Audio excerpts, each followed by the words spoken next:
Well, hi, everybody. This is your friend Ursula on the Ascension Playground. Today, we have a very special guest, Alan Steinfeld. We have a mutual friend, hi, Alan, in Italy, and we just want to give a shout out. Thank you, Barbara, for connecting like-hearted souls. Alan, my goodness, you're the interviewer who has interviewed just about all the conscious thought leaders, especially within the contact realm or segment. But then it goes more because you're a writer, a producer, a speaker, TV show, new realities. The list goes on. And of course, I've just already ordered your new book, Making Contact. I understand there's another book coming. And you've got a class and workshop also coming up that we want to make sure people know about if they're into remote viewing. So I'm going to step over and hand the microphone over to you. Alan, what's going on? It's 2025. Take it away. What you want to know? What the predictions for this year? Is that what you're saying? Is that what? Well, with everybody you've talked to, we all feel, especially if we're tracking astrology and energy and the galactic, we knew this time of change and shift, working with Mother Gaia, the earth and her living beings, including humanity, evolving. But we're also hearing 2025 to 2027 is the most turbulent of times for the new human, the new. People have always said that. Yes, it may be true, but every year is a turbulent time or something. It's just the nature of 3D reality, right? So this is a time of change. We've always been in a time of change. So maybe it's getting more intense. That's possibly what's happening, more galactic in its connections to other levels of consciousness. So yeah, I think we're in an acceleration, but it's always sort of been that way. Maybe we're picking up speed as the snowball rolls downhill or something. I don't know. It's always been fun. I think that's a good point because the advent of social media and the global interconnectedness that we're hearing live time, what's happening all around the world at 24/7, it's shifting our consciousness. So you're right. So the feeling is, oh, I'm plugged into this bigger net. But perhaps, like you're saying, take a pause. And there's always been changes as part of life and being in the 3D experience. Right.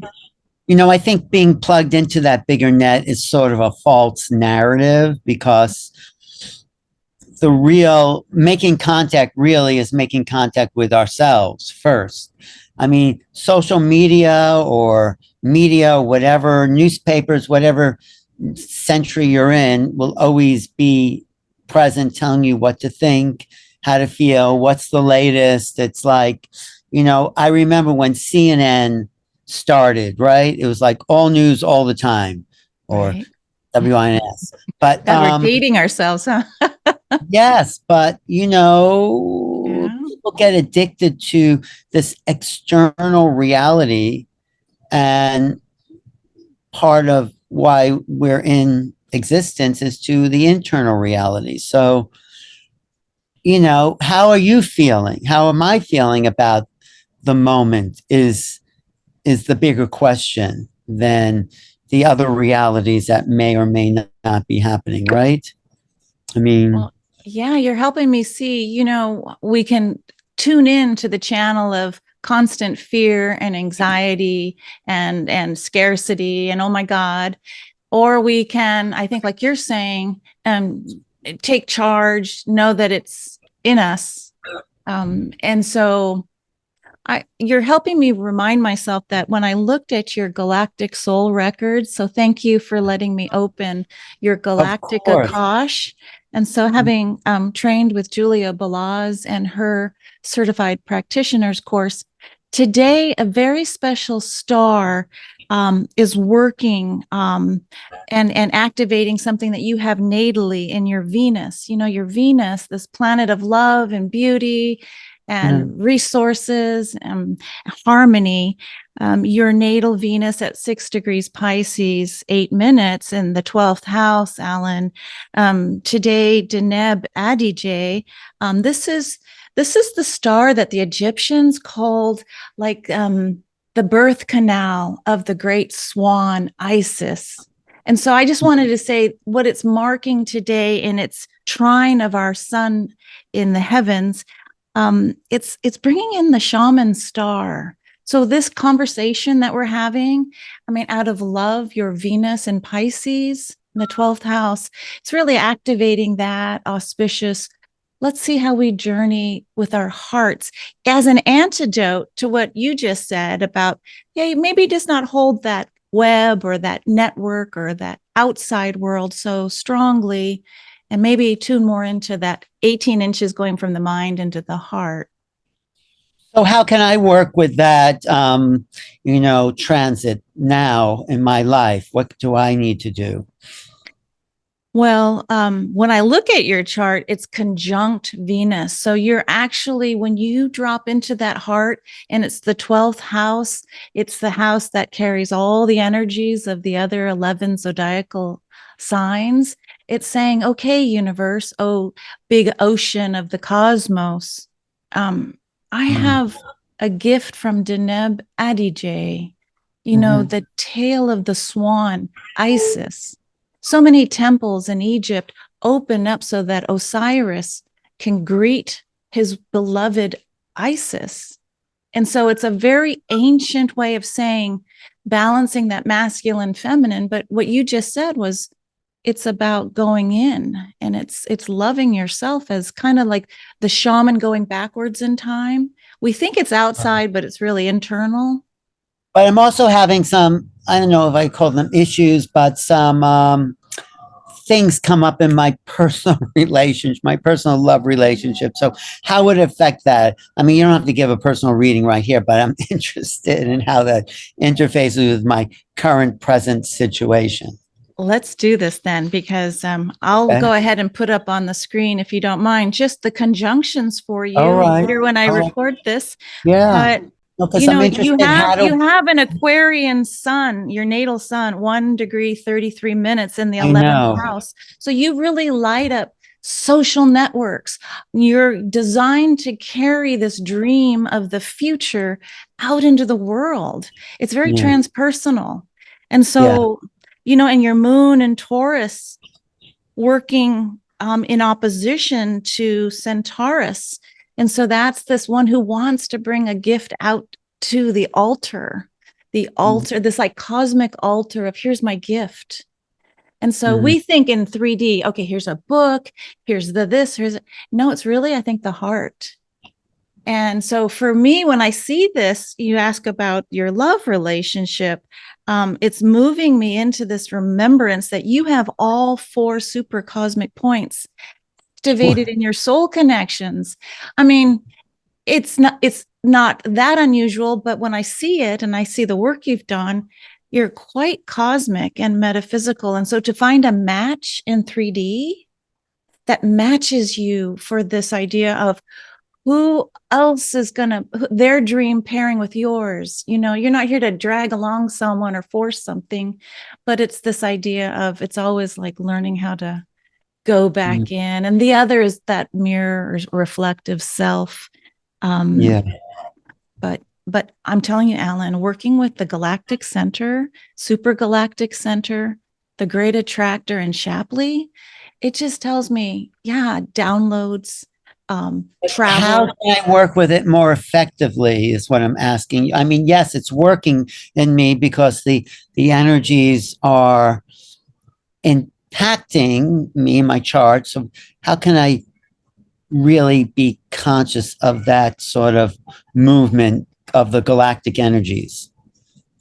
It's an invitation to know that at your birth moment, these energies of the stars as beings offer a special gift, and you've been gifted with quite a bit. And so when you are ready, to really bring to the consciousness, how do I carry? Because it's a multifaceted Like you were talking with Bashar about this idea of I'm a facet of this multifaceted crystal. And it's true. And so to match an energy like yours at this potent state, to really find that divine union of equivalence or equal and opposite energetics. So how to get Yeah. started? It's learning what stars were there to bring you their gifts. And until, as you know, cosmically, we invite them in because they don't just show up and start activating. Like, let's go now to your alien or non-physical experiences and that marking on your body. Let's go there because you've had Wait, an before you go extraordinary, there, yeah, but give me, yeah. before you go there, just tell me, how can I work better with these galactic energies? How can I be more aware of its potential um, ways of to activate more of my divine self? That's what one question I have for Okay. you. Well, guess what? The simple answer is come see me for a reading and let's do it. We'll lock out 3 hours and we'll go deep. Okay. But it's an introduction to who's at your tea party, who is really set at the table as star family. So again, if you've had a non-physical experience with invisible beings, let's say, who was that? And this is a way to just say, I've had experiences too, and I've wanted to know energetically. It was working with Prageet and Julian with the Stargate experience in Mount Shasta. Things happened, but I'm a double Virgo Pisces moon. And I'm like, well, tell me their name. Because Alan, the power of the name or knowing what's going on a broader level. And then you decide, does it match your own life experiences? And do you want to engage with that? And when I look at your seventh house of divine union, marriage, partnership, you've got what they call in astrology an interception. So it's a marker for an old soul, someone who said, hey, I can expand, but put my house of marriage underwater. And so any planet that's engaging in that seventh house, I mean, it's Libra who's underwater and your Aries in your identity of who am I? So this is how the language of astrology, it's like this blueprint of your birth moment. This is Alan's cosmic agreement for 3D. And that's what astrologers are looking at. But now we're putting in the other stars, which, it's very ancient and it's archetypal energy. And so you've been designed to have this mysterious thing around uncertainty with your divine union or marriage. But Oh, really? romance is a little different. How do I change that then? I don't want to be in uncertainty though. Well, if you hold the idea what Lisa Royal Holt offers with her beautiful work of galactic heritage, it's all about integration. And so Right. when Cryon with Lee Carroll says, look, now is a time that's potent where we can take our karma and be done with it with focus and work, but it's done and clearing karma past, present, and future, and not just with self, but with our whole soul families. So really understanding, like if I have some cleanup work on my relationship house, getting a reading, and Julia Balaz has over 70 certified practitioners around the world. I think they're speaking in like 8 or 9 different languages. It's remarkable how fast, in a period of 3 years, the desire to understand oneself as a more multidimensional, galactic, Akashic personality, like tell me more about who I truly am. It's available. It's a starting point. It's never complete. All right. Well, that's fine. I'll figure it out. I mean, I'll Come just. see me. Let's have some more fun later if All you right. really want to know. Sure, sure. Well, all right. Let's see. Okay. What else do you want me to Yeah, so talk let's about? talk about that interesting mark if you feel comfortable. Oh, Because no, I I think, totally do. I've written about it, so I feel comfortable that during I think it was an alien abduction, there was a mark on the back of my knee that was a kind of door opening to the whole UFO phenomena. Because, people have dreams, they have visions, but the physicality of that, and I've seen very similar markings on other people. That was the reality that these adventures into the unknown really do happen. It's happening on a level where we're trans physical almost. It's physical, but it's also alternate reality type stuff as well. So, so what do you want to know about it? Well, when I listened to you talk to Bashar, I think that video, and I'll put a link to your conversation with him on your site, newrealities.com. It was maybe 10 years ago or more. But this idea that how do I hold it instead of I've been abducted to I'm part of an interspecies broader plan to help support one another. Right. Do you have a comment 10 years later? Yes. Some people are freaked out. I am happy to be the father of an alien race. That's on my resume. No, I mean, if it's true, and who knows if it's actually is true, because all these levels of existence takes place on other levels of reality, other dimensional conscious points of awareness. I'll call it that. And so on this level, that's just insane to even consider. On the other level, where we stretch beyond the 3D, these are worlds and possibilities that adventures in consciousness open doorways to. So, yes, was I taken aboard and genetically contributed to Bashar's race? Well, yeah, I think that's probably possible. Can I prove that? Can he prove that? Does it? No, but it feels like it could be. So, we're bouncing back and forth the whole time in this age of transition between the 3D and 5D realities. And we just have to know in the higher levels of gnosis that these things are happening, like past lives are reality. Definitely people with near-death experiences. In my remote viewing class, people can see and feel beyond time and space.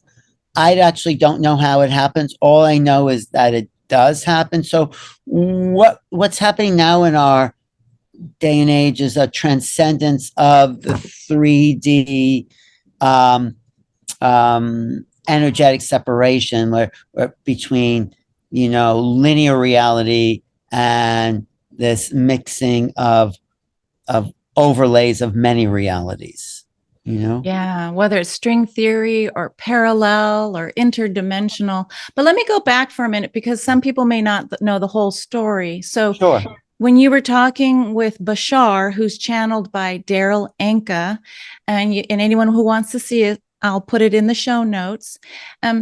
So having a triangular marking behind your knee as physical proof, and then the memories were coming back to you of, okay, and you were looking to Bashar for confirmation. Did this happen? Yes. Was I part of donating part of my, whether it's DNA or other bodily stuff, helping support the hybridization of, when we look at Bashar, we think of Essassani, but in the in-between states, it's like known as the grays by some people, and you can correct me if I'm wrong, but it's this idea of evolutionary interspecies support of one another, and that they are here to help us as well with our choice point. But getting back to you, it's this idea that, okay, so you may have forgotten, but you agreed to donate DNA, and it went back generations. He said 10 generations in your bloodline. So it's not even just about Alan, but it's Alan, and it's the lineage. So then you go, well, that's even more interesting, because oftentimes we're hearing these pre-agreements. Why does it happen with certain families and not others? There's usually a pre-agreement. So anyway, when Bashar said yes, and you are the great grandfather, and you said, and are you part of my family of sorts? And it wasn't a direct yes, but it's this idea of the broader, instead of thinking physically, it's It's energetically. Well, it And is physical though too, because it's your DNA, your cellular structures, the vibration of your, you okay, know, you're right. You're right. body is it's also, but it's also energetically. So, it was actually a square marking. Some people do have triangular markings, but mine was 4 dots. Oh, okay. But I've seen that too. I mean, yeah, I mean, I don't know if what they're the different markings are about, but it did open up this whole field, which has led to this book, which is a kind of compilation of the overview of the UFO phenomena. And it opened me up to, I mean, I was already into all this stuff. I wanted to be an astronaut when I was younger. I was fascinated with space and stars. As Star Trek was, I would Yep. stop everything to watch the original series in the 1960s, and everything Kurt and Spock were saying and doing, and this whole other level of it wasn't science fiction for me, it was possibilities.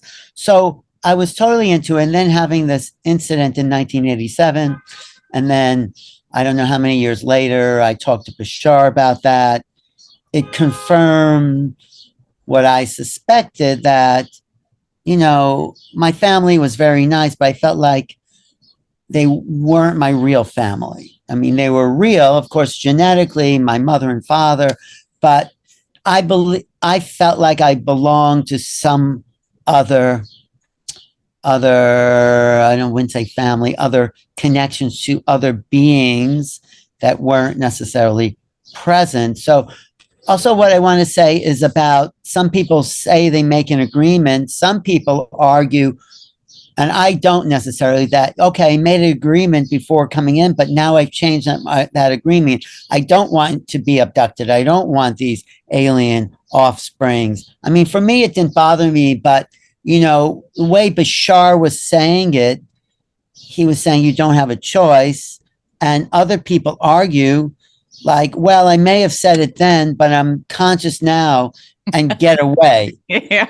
Like Yeah. a cosmic Let me me too. revisit that. Yeah. Let's break the contract. Right, Yeah. right. And why not? For me, well, okay. I mean, it was definitely Yeah. an upgrade for me to have that experience, and maybe for the Asasani genetic lineage to have that experience. So, you know, it doesn't bother me as much as other people, but there is that question. Do you want to, that's just, I'm throwing it out there for, like, yeah, people made an agreement, but Yeah. It's we're, powerful.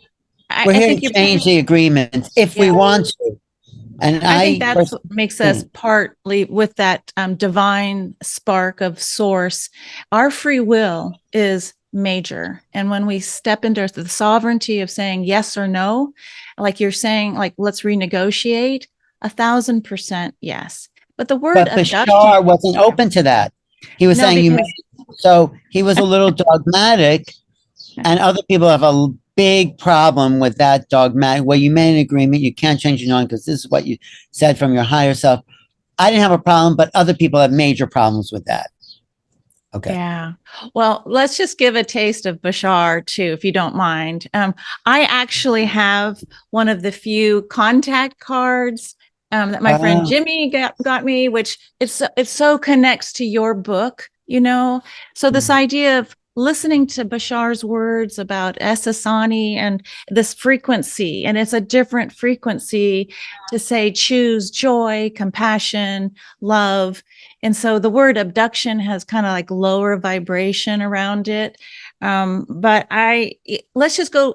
I learned that he 10 years ago said he is in a solo craft above Cairo. And so I'm assuming it's near the pyramids, right? Egypt. Have you, since that time, had any other updates around Bashar yes, or his other craft galactic? is over Bell Rock in Sedona currently. So Right now, Bell Rock? Yes, it Holy moved from mackerel. Cairo. I don't remember when it was in Cairo. When was that in Cairo? That was years ago then, right? Oh, I just interviewed Elizabeth Hartstar and Linda Kubata Bird. They're going to do a 7/7, July 7th, major like Sedona retreat, a portal, a cosmic portal opening. So that's interesting that sometimes there are these points on Earth where it's so sacred that there's a reason perhaps he's there now instead of, in Egypt. Um, Mhm. But I don't okay. know. That's the update. And his ship, well, Bashar is saying 2027 is the year that changes everything.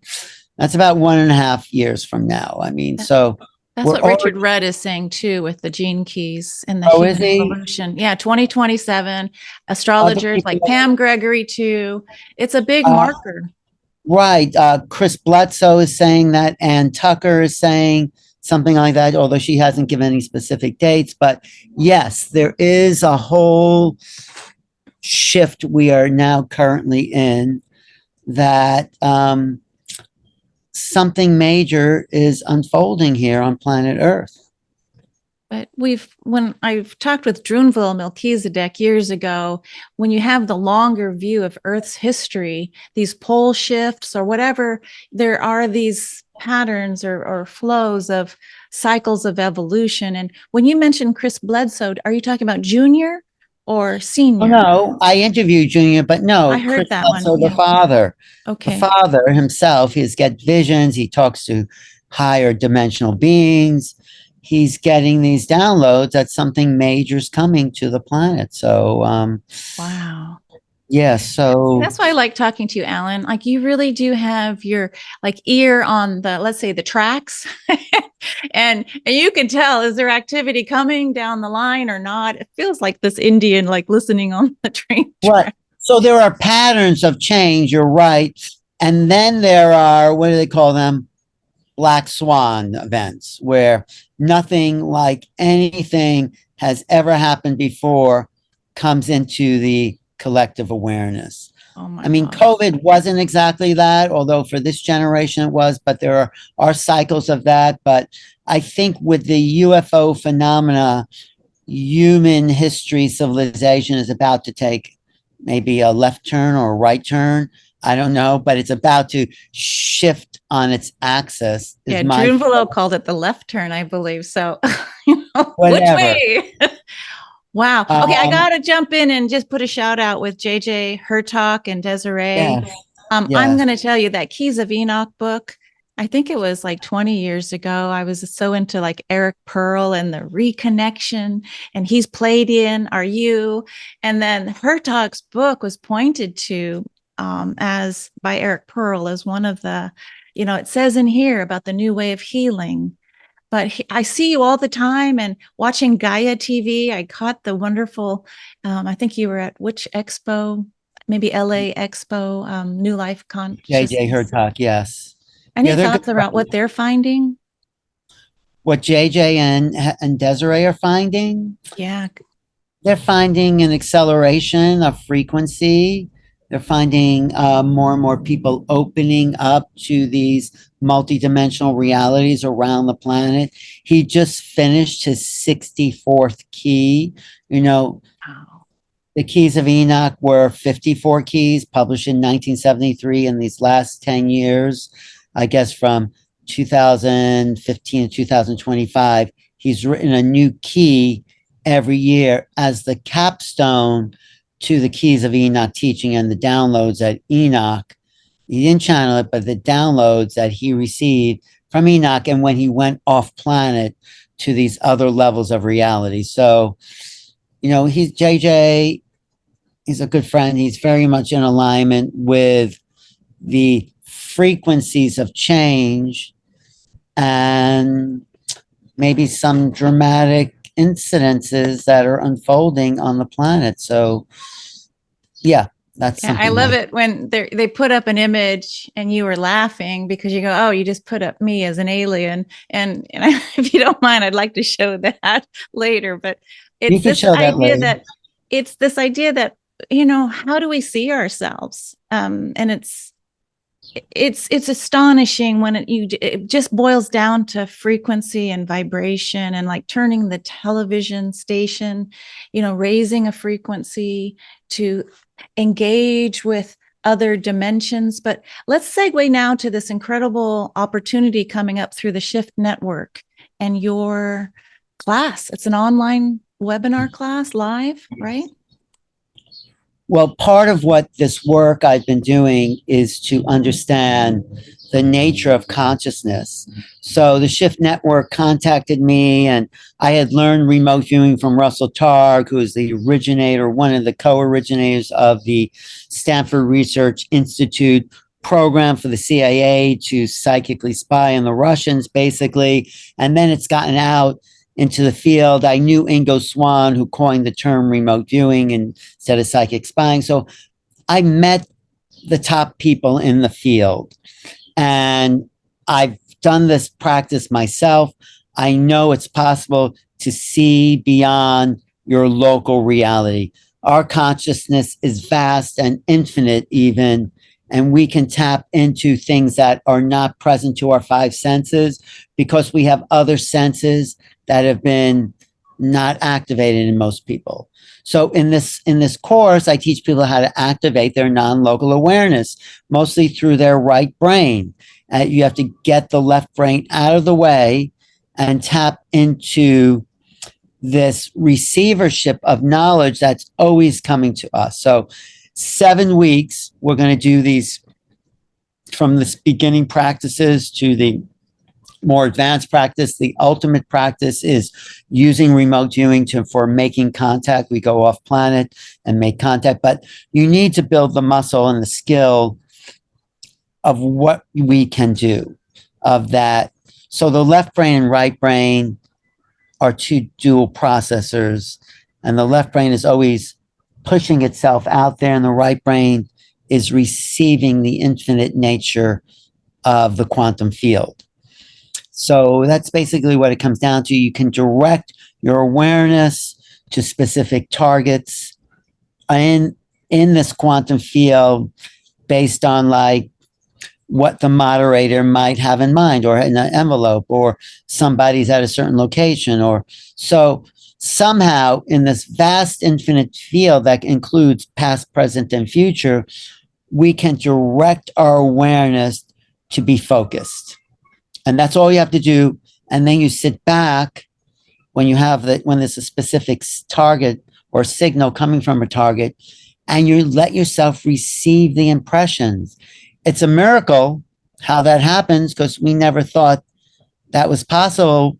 But over and over again, working with my own awareness and working with hundreds of people around the world, it seems like we're all psychic, we're all telepathic, we're all non-local, we're all infinite, we're all divine beings, all those things.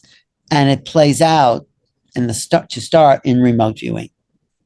Can I ask, Alan, did you ever take a non-local journey, let's say, by using remote viewing to bring something back that would help support you in your current life? Yeah, I've journeyed to other planetary systems, talked to other beings. It's more like an energetic bringing back than an actual thing. It's more like a upgrade of frequencies that I think the reason we're encountering these other beings on whatever level is because this is a time for, people call it fifth dimension or sixth dimension or whatever, fourth dimension, but it's time for soul growth, soul evolution. It's like we've been limited in a very small human container on the capacity of what we're feeling. And we have an opportunity now to expand beyond the old dramas and meet some new realities with feeling. That's the key. with people who are listening that are studying galactic astrology, I would just shout out that when we look at the Egyptian, especially the secret mystery schools, and what they were doing, let's say in Abydos, Egypt, at the Osirian temple, there, if you felt like you've had a past life and working and being trained how to move outside the body, non-local, and to go have visitations, it's like Alan is back and offering, what is it, a 6 or 7 week course to Yes. remind you. It's like when you talked about the brain left and right, I was thinking yin yang, the receptive, Yeah. and then the assertive. And all that goes back to our Lyran beginning place, the cradle of our civilization, let's say galactically, where there was a part that said, yeah, let's go assert and colonize, masculine, let's say energetically, and then the feminine going to Vega, the Vegan saying, no, I'm going to just go in to find all the answers. So working Right. with both sides of the brain. But I want to say something about galactic astrology Yeah. because we have this greater awareness than just the planets and the houses, and that these input of other aspects of energetic impact on our chart are the means to understand this soul evolution. That's really what I think the essence of galactic astrology is to lean into these other opportunities to feel nonlinear awareness, to express more compassion, to tap into alternate states of reality, not really with plant medicine, but with the untapped potential of the human mind to journey into new realities. That's why I call my program on YouTube New Realities, because these star systems that, the more you're aware of your galactic astrology, the more access perhaps that you have to the frequencies of these influences. Like before Pluto and Neptune and Uranus were discovered, they existed in the chart, but they didn't have as much impact until, but when we became conscious of those influences, I think it became more energetically impactful in people's lives, that they could work with it. So the galactic astrology and those placements of these star systems and stars and are ways of becoming ultra conscious of our galactic connections, which is really soul evolution, which is really off the grid of the human development, which has basically been the same thing for 5 or 10,000 years, the old human dramas. And that's great, but we're now going to the next level of the spiral so we can access these other frequencies and know we're part of this multidimensional galactic universe of greater potential. That's what I want to say about that. Microphone drop. I mean, that was exquisite. And I will tell you, like, let's just talk about that James Webb telescope. When the technology is sending back to us imagery of what has always been, but it's new for our eyes, it does help shift us from Earth, human 3D consciousness, duality, fighting each other, cowboys and Indians, to this idea of a galactic consciousness based, like what you said, and Bashar echoed, the multidimensional, fractal of we are all that is. And embracing that, but starting somewhere. So when you do a galactic astrology reading, you're working with a certain amount of stars, but there's so many more in the heavens. And this is when I want to bring in William Blake's quote that you bring energetically into your conversation with Bashar. William Blake, an English poet, painter, and printmaker. I love his work, especially the Genesis frequency that I've always felt coming from him.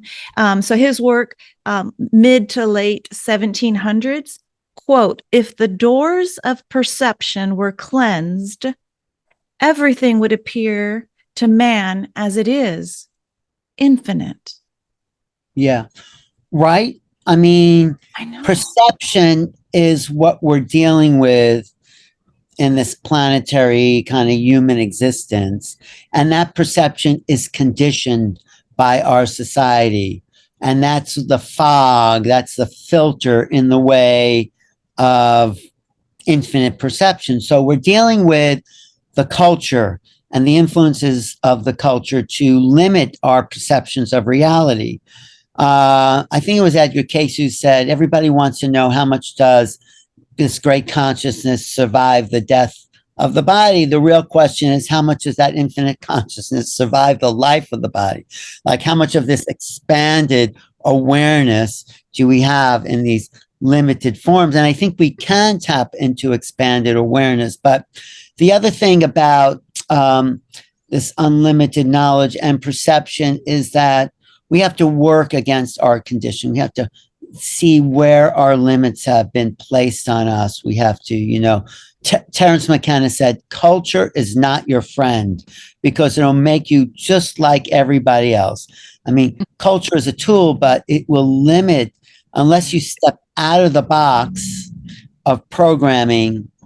The filters are on. And that's your Aquarian sun in the 11th house speaking too. It's yes. dreaming in the future and it's holding the dream. Yeah. Well, that's why we're here, to hold the dream of the possible and impossible, the unimaginable. If anyone wants to Google Alan's name, Alan Steinfeld, you'll see a series of YouTubes, interviews, his book. I recommend his book, his classes. Again, the Shift Network is coming up, I think it's July 9th with this online class, Alan. But my YouTube channel is youtube.com/new realities. I have about 3,000 interviews with people I find the most exciting, cutting edge teachers in the field that are really bringing in these new Joe Dispenza, Nassim Harmein, Lynn McTaggart, JJ Hertog, Bruce Lipton.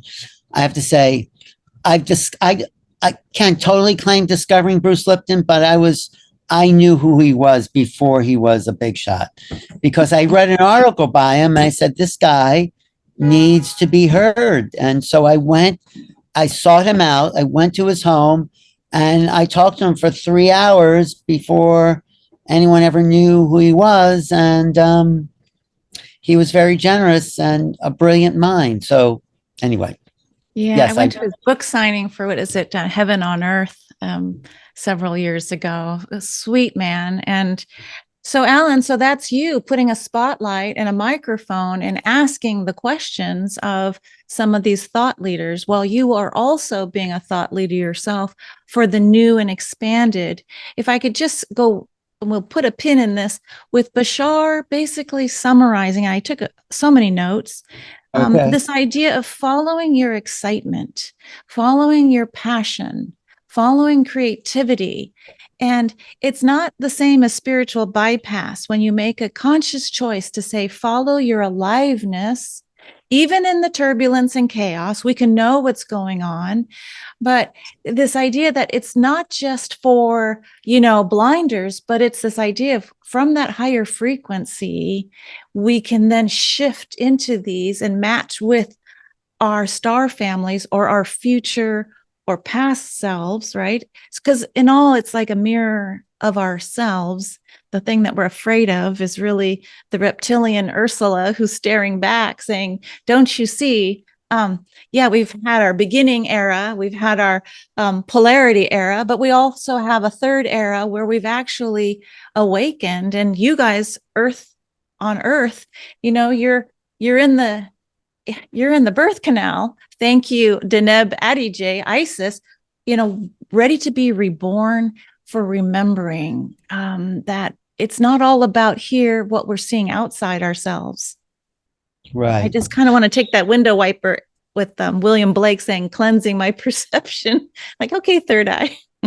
But there's always a filter on perception until you're one with the infinite cosmos, and then you are the infinite cosmos, then you know all things. But one thing I do love to talk about recently is the telepathy tapes and these have you heard about it? Yes. No, right? Tell me more. No, tell me more. These are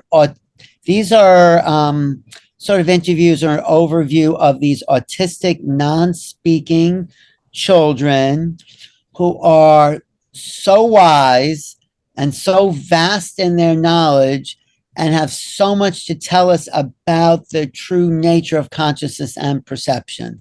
They are a window on this old field of consciousness. What is consciousness? What does that mean?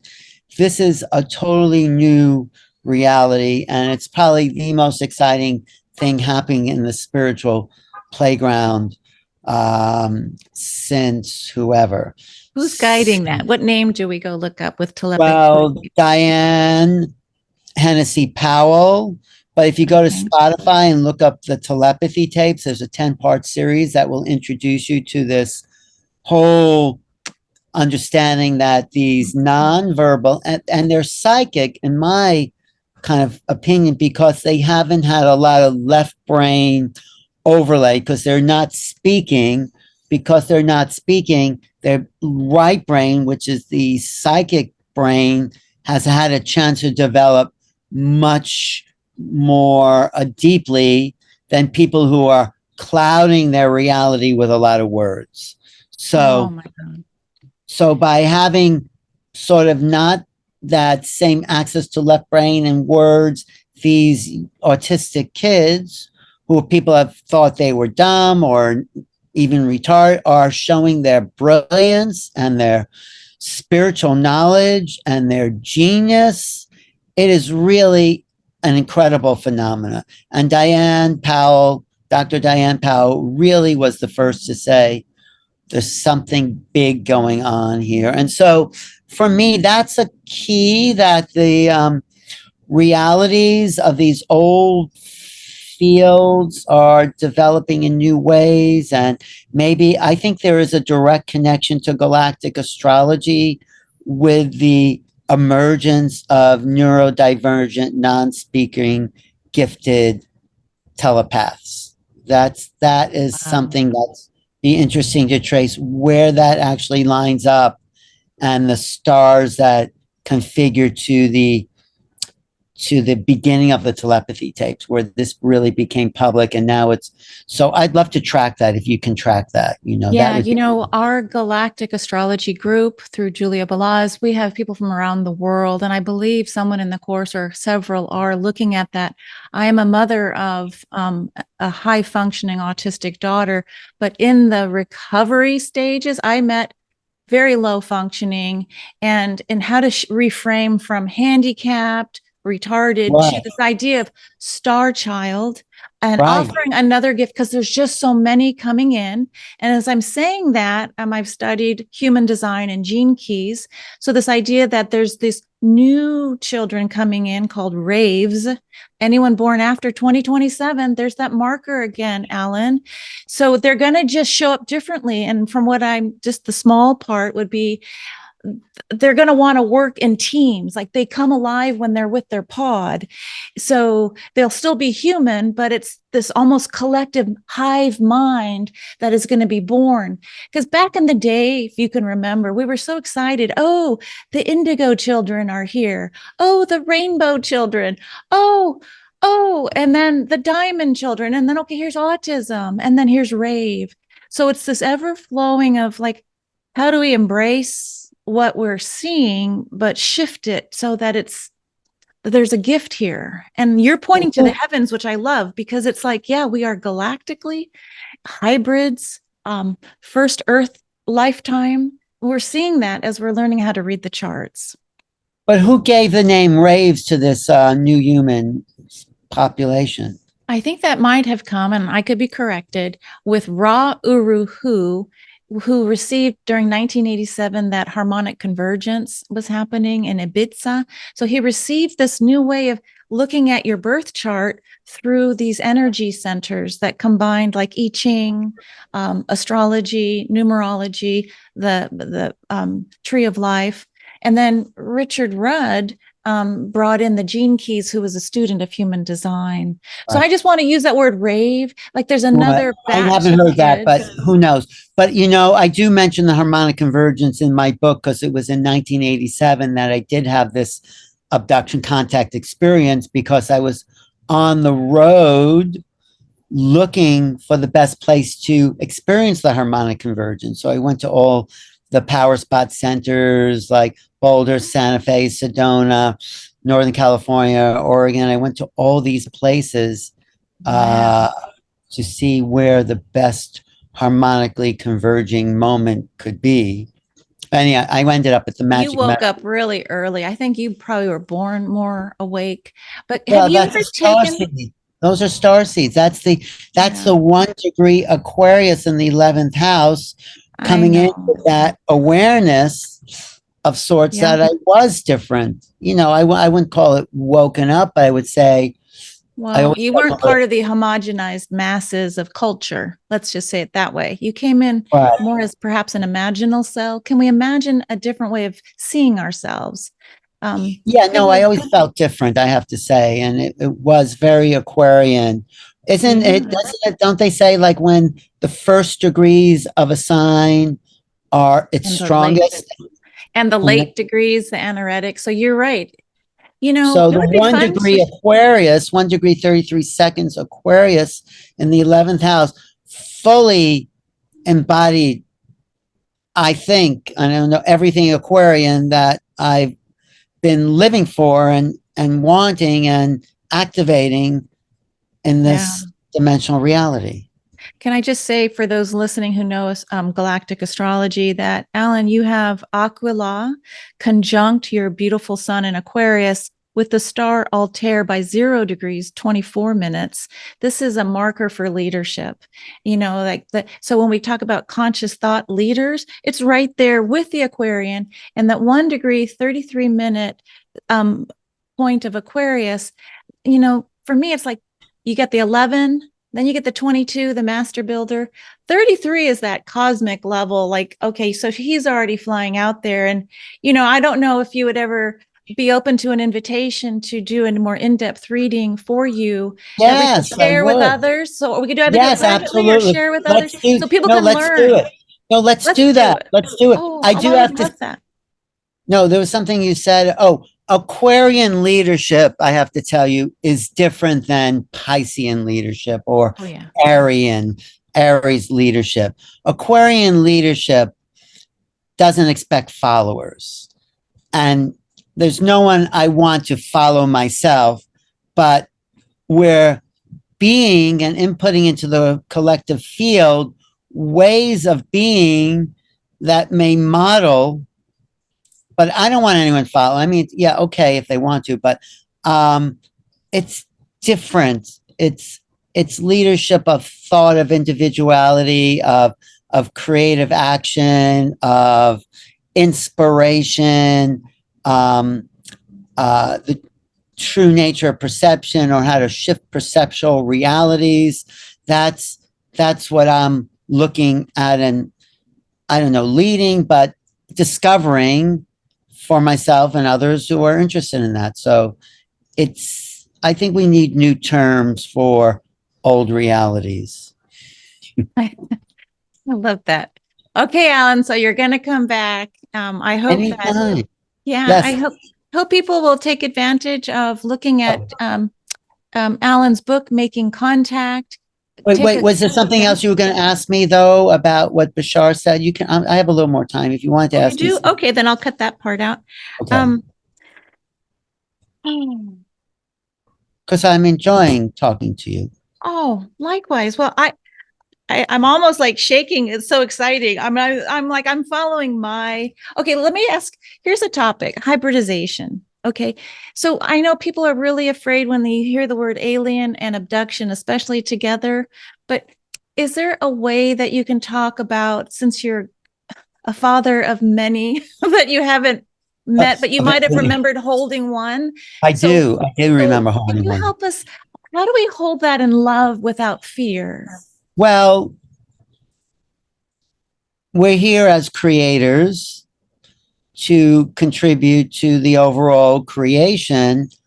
And for me, if I can intersect with things off planet to contribute to other populations, well, it's sort of an honor. I mean, yes, it can be traumatic, getting your seed taken in the middle of the night, but it can also be like, wow, they're valuing my contribution to donate a piece of my essence because they're really looking for essences for the evolution of a genetically hybridized race. It's like that's sort of a nice gesture. I mean, they're not just maybe they Yeah. are just going to anyone, but it's like it's an appreciation for a contribution that I can make. Like if you contribute to someone, people appreciate that. Well, maybe I have this cosmic appreciation. I I love mean, that. yeah, Well, if I could give a little backstory to yeah, people, because we talk, there's certain star names, and I'm going to refer to what Lisa Royal Holt has taught me in her workshops that from Lyra, where manifestation of form began in whatever variety, and then to Vega, where they're more going in and basically working with spirituality. But then they colonized into a place called Zeta. So it's Zeta, oftentimes like where the alpha reticuli, etc., are thought of as the grays. And I remember Linda Moulton Moulton Howe, Howe. she was saying, they're just basically clones. And I might be saying that incorrectly, but it's this idea of the technology getting so choosing to advance so much that they thought they could live without their emotions. And so by Wow. bifurcating the emotional response, they moved towards extinction. They could not repopulate. So there was an That's right. infertility issue. And so this is why some of the people who've agreed, like your family for 10 generations, have agreed to offer your DNA or your body parts or like you said, Right. seed, but generationally and ancestrally, so that this race, the Zetas, could move into where Bashar already is in the future, the Essassani.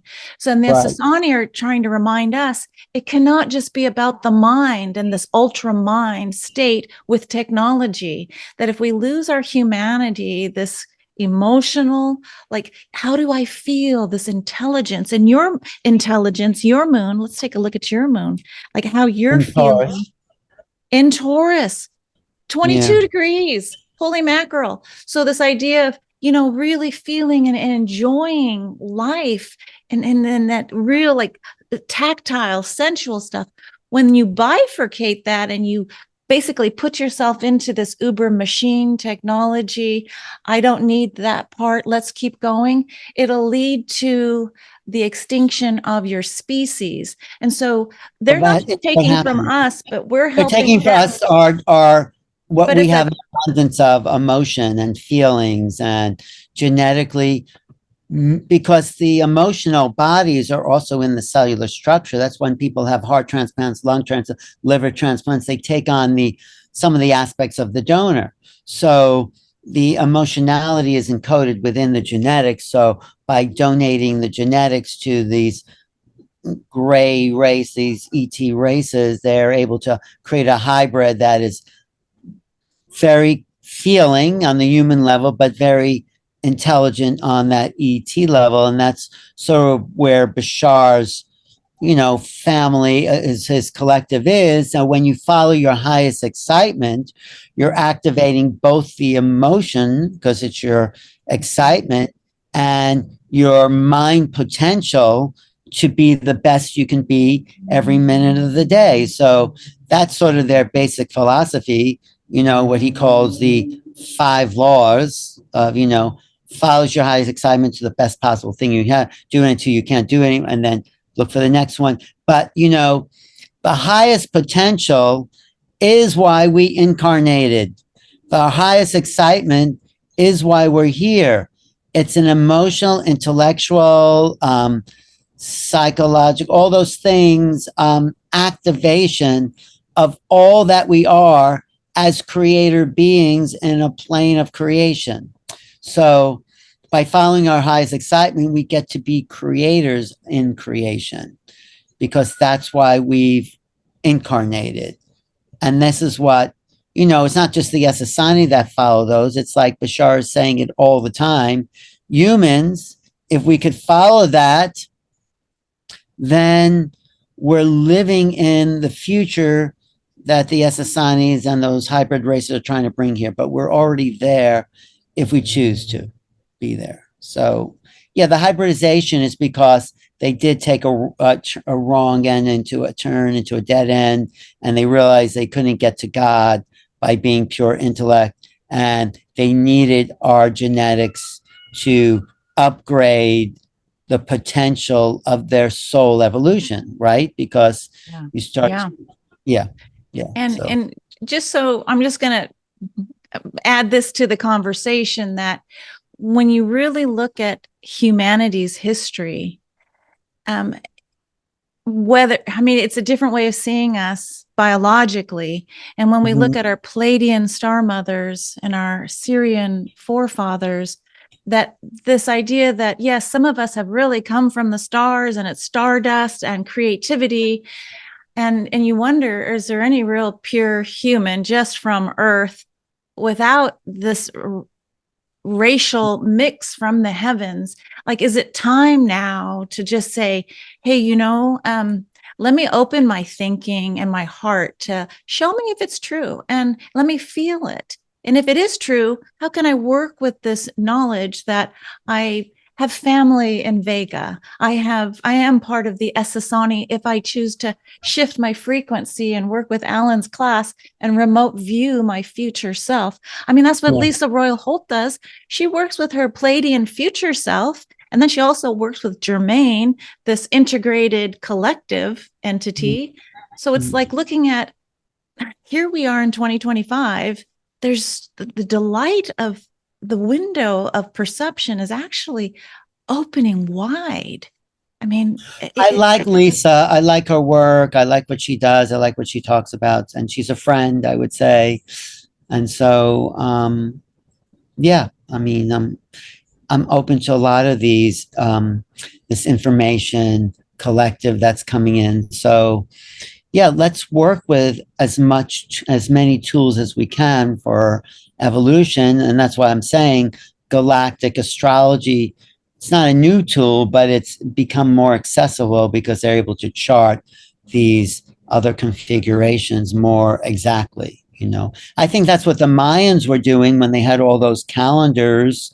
They had 7 or 8, 9 calendars that track different aspects of the cosmic wheel. And there were certain convergences that opened doorways to new conscious awarenesses, and they took advantage of those things. Of course, that's what the harmonic convergence was about, right or wrong. I mean, who knows what it was really about, but it was fun. And anyway, yes, I love all that, and evolution is the key to. It does feel like this word expansion, like that as we expand and grow, it's the source, the logos, everything is evolving and nothing is really static when you start looking, especially at these black holes. It's like, wow, the center within a center within a center. Everything's like a vortex of energy, nothing really standing still.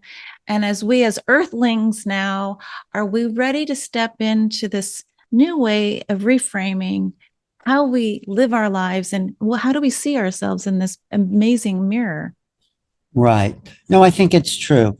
I should wrap up soon, but any other questions? No, I'm just fairly thankful. Okay, let me just do a little close. So, Alan Steinfeld, thank you for making contact. Such a delight, and I look forward to talking with you in the future about all things galactic, cosmic, and alien. So, thank you. Right. So people can find me on my YouTube channel, youtube.com/new realities. They should definitely take my Shift Network course. I'm also going to be at the Psychic Games in Charlottesville and August 1st. I'm going to be speaking also at the Wisdom of Light conference in Punta Gorda, Florida. And then I'm doing a big event in San Diego called the San Diego Transcendence Retreat, September 27th, 28th.